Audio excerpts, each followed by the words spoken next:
સાવરકુંડલા શહેર સહિત પંથકમાં ભારે વરસાદથી શહેરની નાવલી નદીમાં આવ્યું હળવું પૂર। સાવરકુંડલા શહેર સાથે પંથકમાં મેઘરાજાની શાહી પધરામણી થઈ હતી।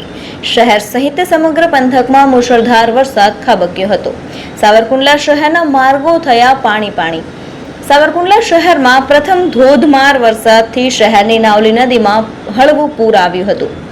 ગટર ગંગાથી ઉભરાયેલી નાવલી નદીમાં નવા નીર આવ્યા હતા। આજના દિવસના ભારે વરસાદના બીજા રાઉન્ડમાં નાવલી નદી વહેતી થઈ હતી। શહેરમાં પ્રથમ વરસાદથી ચેકડેમ છલકાયો હતો। હનુમાનજી આશ્રમ પાસે ચેકડેમ છલકાયો હતો તો સાથે સાવરકુંડલાના ગ્રામ્ય વિસ્તારોમાં પણ ધોધમાર વરસાદ ખાબક્યો હતો। સાવરકુંડલાના બીજપડી, ખડસલી, છાપરી ગામોમાં ધોધમાર વરસાદ વરસ્યો હતો। સાવરકુંડલા ગ્રામ્યના મોટા ભમોદરા, ભોકરવા, ડેડકડી, લીખાણા, નાની વડાળ ગામોમાં વરસાદ પડ્યો હતો। ગ્રામીણ ગામડાઓમાં ખેતરો પાણીમાં તરબતર થયા હતા।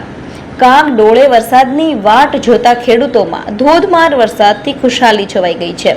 સાવરકુંડલા શહેરમાં વરસાદી વાતાવરણ જામતા શહેરીજનોમાં હાશકારો અનુભવાયો છે।